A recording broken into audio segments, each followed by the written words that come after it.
American Maritime Voices was created to help you speak up, show your pride, and when needed, push back. The future of maritime is in your hands, and its story needs to be told. Will you help tell it?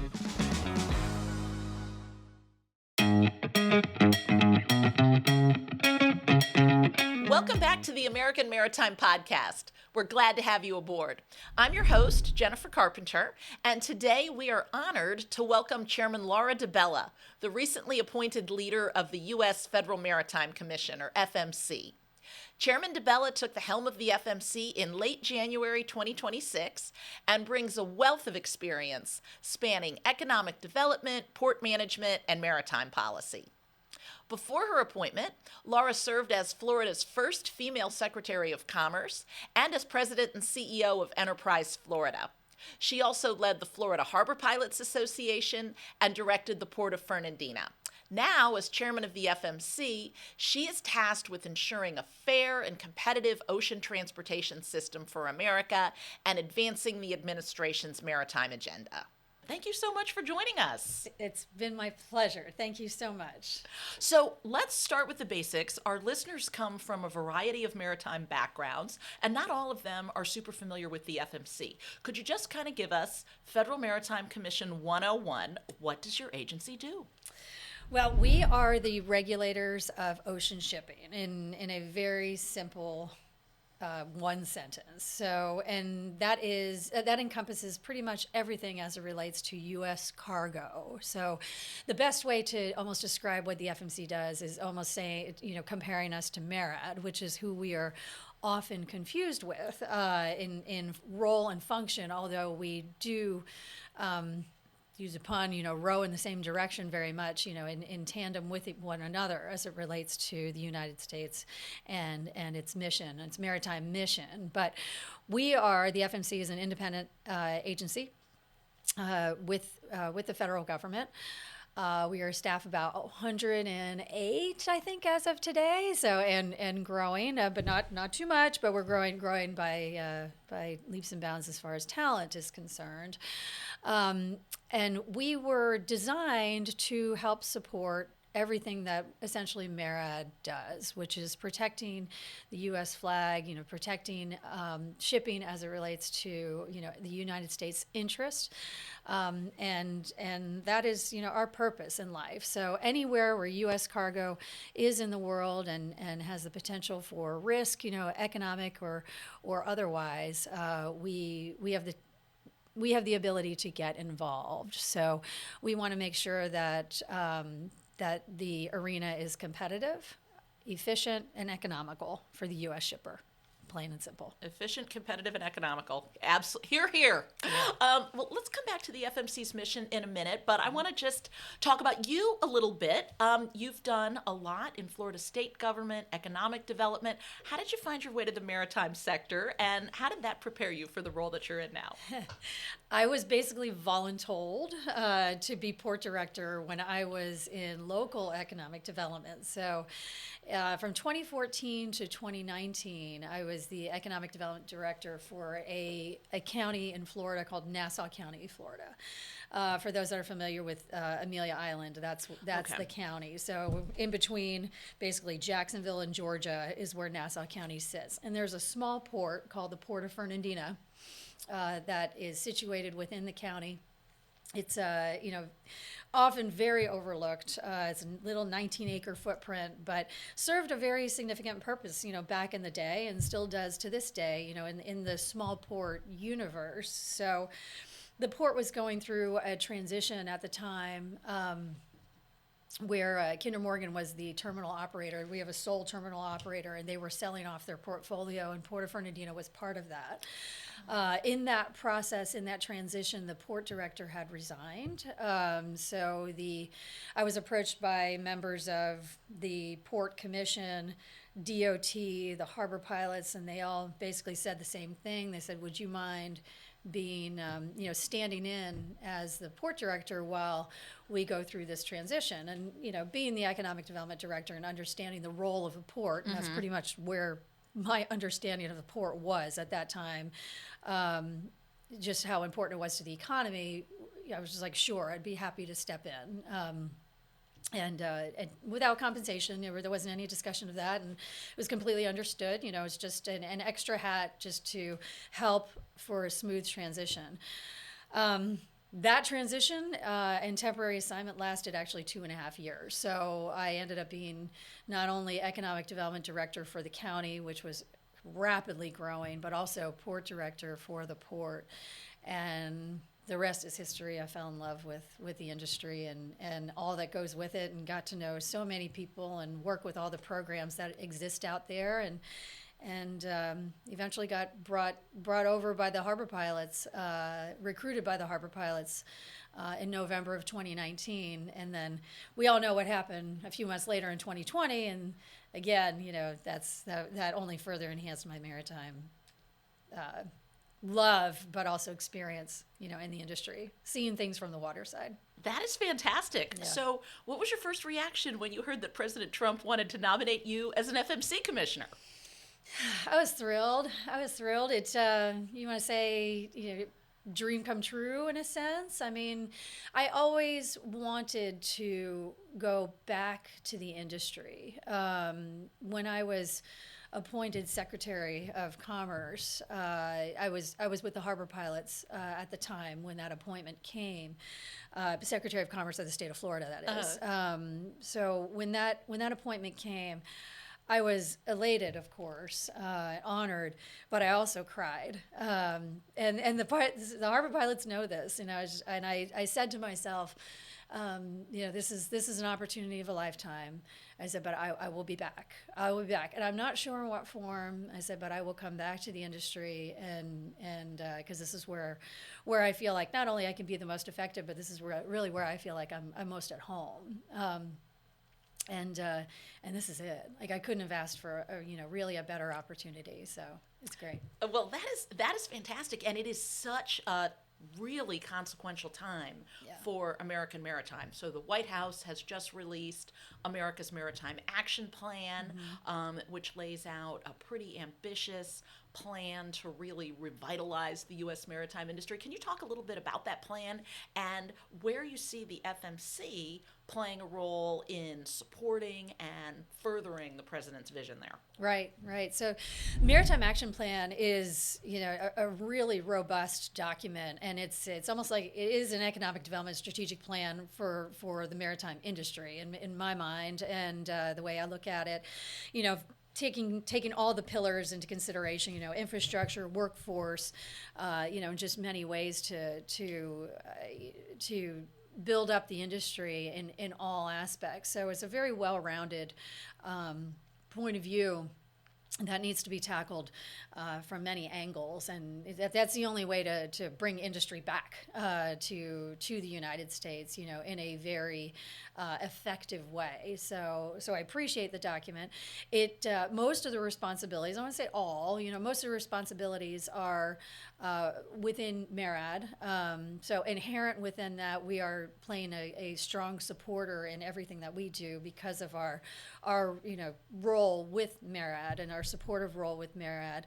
But where I feel that we are the most supportive is essentially through our enforcement actions, and our policy making.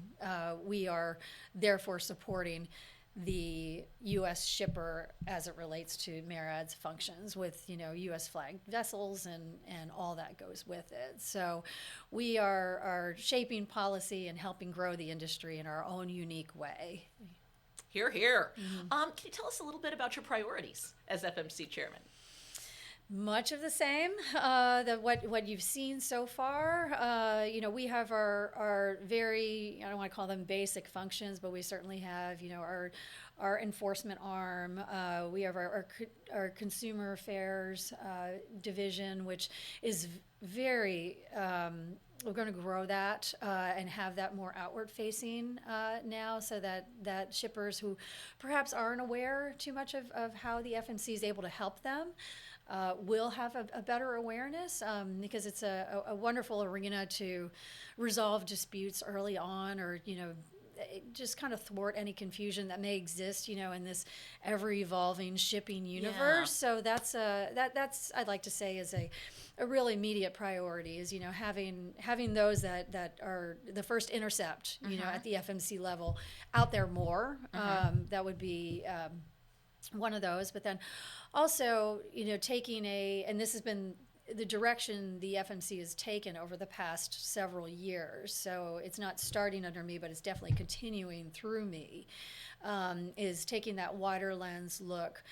globally at, how the FMC can help protect the U.S. shipper anywhere in the world. And this is where our investigations kind of come into play, looking at choke points around the world, flags of convenience, or any issues, with any other, port states that could be interfering with our ability to move cargo. So it's all within our charter. There's nothing that needs to be changed. There's our charter is a Pandora's box of wonderful abilities that I think we're really, really tapping into again, and that's the most exciting part for me. And a priority for sure is to see how can we help, if not in a lead role, but a supporting role with all of the agencies, not only MARAD, but State Department, Department of Homeland Security, whoever it may be, that is just trying to help, U.S. interests abroad. That's terrific. And I'm definitely getting this theme of collaboration with other agencies, with other stakeholders in industry. Can you talk a little bit about, kind of how that works, how you partner with other agencies, with industry stakeholders, whether you're taking on, say, an international challenge like a global choke point or a domestic challenge like inland chassis shortage? Right. Well, availing ourselves to everyone, I think, is first and foremost, no matter who we're speaking with, but also being a bit more of an educational resource, I think is helpful. So I'm not saying that this wasn't the case in the past, with anyone prior to me, but being very receptive to the industry, and the needs of the industry, what is evolving today, could eventually turn into a problem tomorrow. So, just kind of staying ahead of where the puck is going, in a sense. So being available to industry, I think is very important, and no matter what we're talking about, no matter what issue. From a collaborative agency standpoint, I think it's again really educating those that are there. Given turnover, administrations change and so on and so forth. Sometimes you lose some institutional knowledge with that. So, having regular correspondence and communication and dialogue, saying, hey, are you, let us help you, with our charter, we're able to provide, some assistance to you in some way, and just kind of talking through maybe scenarios and just having a regular touch point. We have, and this is not criticizing, government at all, but it's just the way the world operates. We operate entirely way too much in silo. It doesn't matter who you're talking about. So there needs to be a cross-functional lens that we need to continually operate under in order to really be effective these days. For sure. So I've been hearing some of my friends in the Great Lakes maritime industry who've expressed concerns about non-tariff barriers limiting competition on the Great Lakes. My understanding is there's an active investigation going on there, so not asking you to reveal anything that you shouldn't, but can you just kind of tell us a little bit about kind of the facts of the case? What is the FMC looking into there, and kind of what are the potential implications for U.S. Lakers? Let's see. How can I stay skirt around it? So there are issues as it relates to certain equipment that needs to be installed on vessels to support or detract from certain foreign species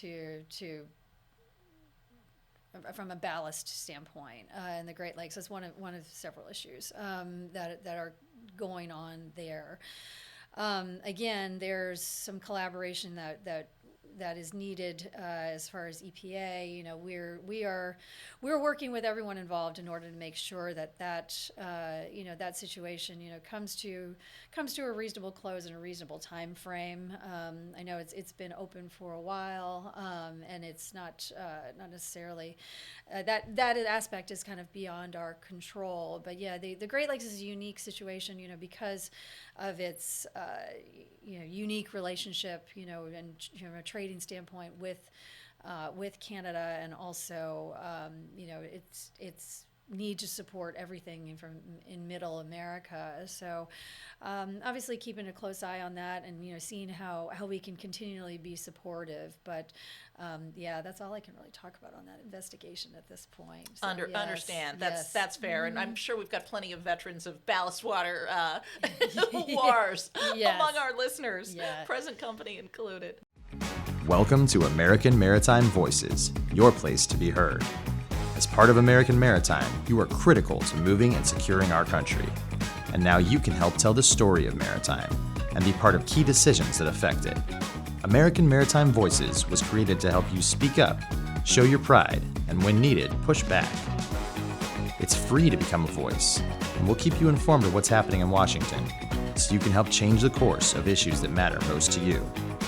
As a voice, you'll get monthly updates, have access to podcasts and videos, and receive action alerts when your voice is needed most. The future of maritime is in your hands, and its story needs to be told. Will you help tell it? So shifting gears a little bit, you and Commissioner Vekich have written about closing the land border loophole that allows cargo coming from Canada or Mexico to avoid paying the U.S. harbor maintenance tax. Can you just talk a little bit about that loophole and what might be done to rectify it? Yes, actually, and happy to say that particular announcement, you know, shall we say, by us, was picked up and prioritized in the Maritime Action Plan. Not saying it's because we said that, but it was, you know, very, very much a very high point in all of that. And what it essentially does is it allows for the same, you know, same conditions to exist no matter where the cargo is coming in. If it's coming in through one of our seaports, great. And that's obviously what we want, first and foremost. But the diversions that occurred thanks to the harbor maintenance tax being in place, but not being in place, you know, from a land border side, was to our belief, it was contributing to the growth of our competitive ports outside of the country, you know, and very close to our land border. So it's essentially applying the same authority, the same tax, if you will, and funding mechanism to cargo coming in through land via those competitive ports. So it's supporting the infrastructure that we need all around in order to help elevate this industry, not only from an inland standpoint. So there's so many infrastructure needs that we need in order to bring this action plan to where it needs to go. So that's one of the areas for sure. Excellent. Appreciate the leadership there. Yeah. So you talked a little bit about the FMC using its authority, and the Ocean Shipping Reform Act of 2022 was a very important piece of legislation in enhancing the FMC's authority. Can you just talk a little bit about that law and kind of what the FMC has done since then? I realize you haven't been there since 2022, but how the agency has sort of stepped into the new authorities that legislation granted you. Right. Well, the OSRA 2022 really helped expand the agency's footprint. So, and again, I'm not all about big government. But I am about efficient government. So, with OSRA 2022 gave us more authority in the sense to hire the right the right individuals to help us further our cause. And again, going back to taking that pivot from just looking at insularly here, the continental United States, but really how something clear across the world could have an enormous effect on us. So that kind of kicked off the campaign, if you will, to broaden our horizons and staff up accordingly, and then has also given us the authority to look at things a bit differently as that agency to manage this situation as it moves forward. So there are new advisory committees that are established there. So a port committee being one of those things. A shipping exchange is also is asked of us to establish, to stand up. So there's a few different elements to OSRA 2022 that we are in the process of enacting as we speak. So yes. Excellent. Let's talk about China a little bit. There's so much going on in the world, but a real sort of constant has been growing Chinese maritime capacity, investments in the Western Hemisphere. What safeguards, from your perspective, from the Commission's perspective, can help to protect our critical maritime infrastructure? I think the situation of the Panama Canal is probably a very good example of that. So, to take that a step further, we have our choke point study that I had mentioned to you, which investigates all these choke point areas throughout the world, Panama Canal being one of them, where Chinese interests clearly had control. So it's taking that perspective and seeing where else we can apply that. Probably would be my best answer to you right now, on that topic. And there's no shortage of those situations everywhere. So it just matters. It's a matter of taking a harder look and seeing, well, where should we focus first? So Panama Canal was a great place to start. Yep. But certainly it's just the beginning. So that would be my most immediate answer to you there. Of course, a little bit out of our purview, but certainly falls within our supporting level is taking a look at physical infrastructure. Obviously I'm supportive of cranes and otherwise that have don't have Chinese influence and spy capabilities. So there's so many ways to look at it. But as far as what directionally falls within us, we're taking a good hard look at that situation from the choke point study for sure. Appreciate that. Yeah. So talking about American security, talking about China leads me to one of my favorite topics, which is the Jones Act, the cornerstone of American maritime law that says cargo moving between U.S. points, whether those are inland, coastal, non-contiguous, needs to move on vessels that are U.S. owned, U.S. flagged, U.S. crewed, U.S. built. Why is this cabotage law so critical for American security and supply chain resilience? It's just part and parcel of economic development in our country. We cannot rely on any foreign carriers or any foreign entities, period, to support our interests. It's just not the way the world works. So, and we're learning that the hard way right now. So I think building back, our U.S. fleet, is completely tied to our economic and security altogether. So it is crucial. It's crucial for jobs. It's crucial for our economic, bottom line. So it's something as I view it the same as just manufacturing, bringing manufacturing to the U.S. It is the same thing. Like, we need to go back to our roots as a nation. We were a maritime nation, and we should remain such, and remember that. And if I had to say, going back to your priority question, that would be my, overarching priority in everything that we do is resurrecting the United States as a maritime nation, and everything falls together underneath that. So keeping maritime as the central focus, and having our U.S. fleet is a major part of that.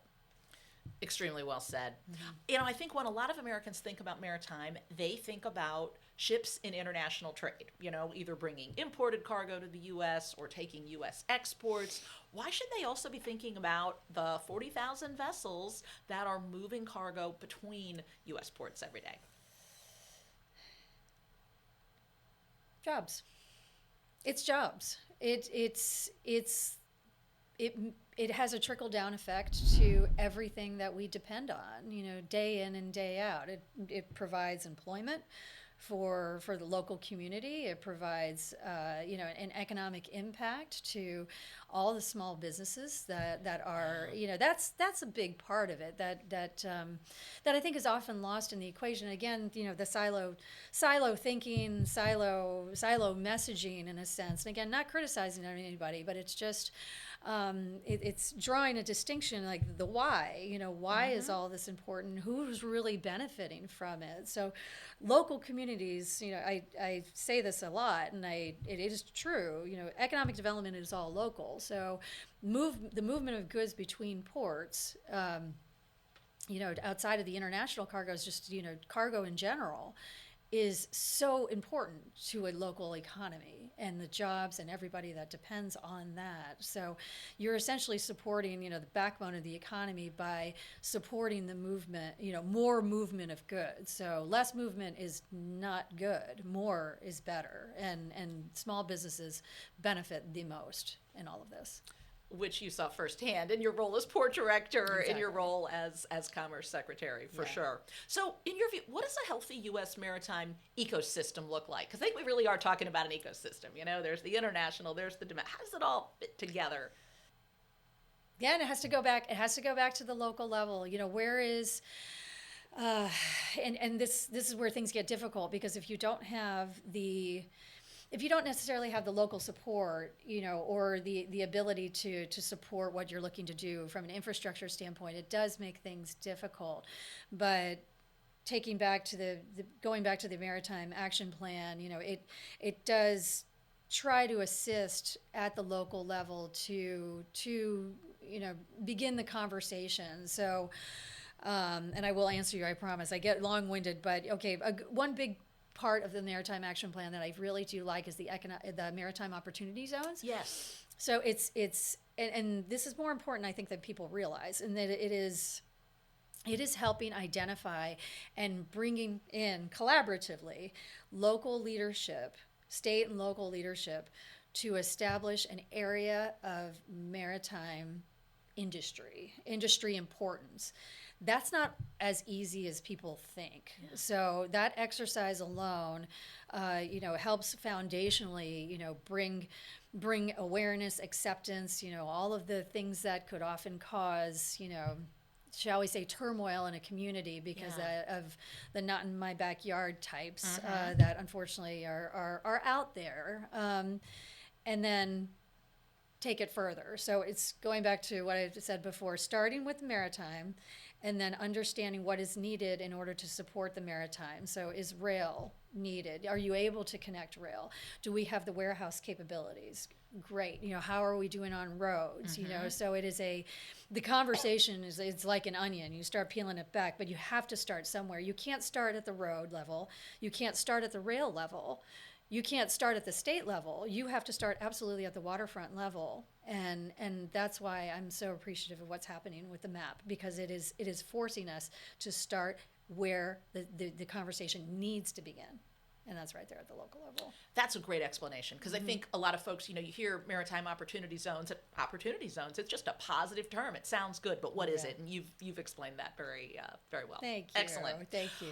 What would you say to those poor, misguided, or opportunistic souls out there who say, we don't need the Jones Act. The Jones Act is a relic. The Jones Act is holding us back. without it, we would lose a massive industry just altogether, and we can't afford to do that. It is, again, it is part and parcel of foundationally what the United States was built upon. It is such a huge supporter of jobs and will be a much greater supporter of jobs and just industry altogether. Like it's a non-negotiable in my mind. We need the Jones Act, and we need it for, at its basic level to support our economy, and I just don't see it any other way. And it's not that I don't listen to what, those that oppose, or have issues or take issue with it, but it is a powerful instrument, and it's a retention piece to not only our national security, but also to our economic security. Amen. Mm-hmm. Amen. So back to the FMC for a minute. For our listeners who are, hearing this and saying, oh, so the FMC does a lot of really important work that I didn't fully have a handle on. How can they stay informed? How can they stay engaged with what the commission is up to? Sure. Well, anything as far as our investigations or any work that we're doing is always available on the Federal Register. So that's my first answer. Of course, on our website we do publish any information. I'm quite active on social media, so you can kind of keep up LinkedIn more or less. And of course, we have our own FMC page too. But I'd like to say those are the three areas that you can generally keep track of, our happenings. So that's where I would begin, and obviously our communication is only going to, I don't want to say get better, but, our ability to communicate will certainly expand as we, as we venture deeper into this. Excellent. Yeah. Excellent. Well, I know you are an extremely busy person, and I want to let you run. Literally, listeners, this woman has run 6 world marathon majors. I'm so impressed. So before you run off to whatever your next thing is, anything else that we either haven't covered today that you were hoping we would, or anything you want to put a little finer point on for our listeners? No, I really appreciate the love and attention that the industry is getting.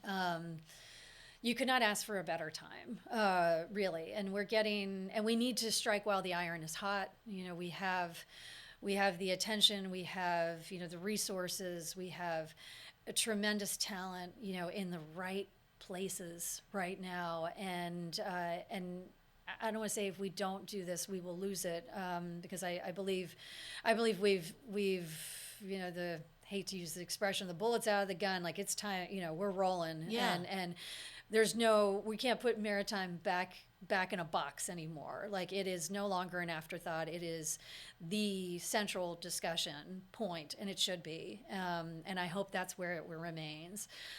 So that would be my message: is let's all keep that, preach that, and champion that, and watch where this goes.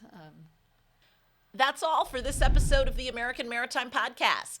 We hope that our audience will share this show and also go to AmericanMaritimeVoices.org and sign up to be a voice on maritime issues. We need your voice. Again, that's AmericanMaritimeVoices.org. Check it out. Laura, thank you so much for being with us today. I'm Jennifer Carpenter, signing off.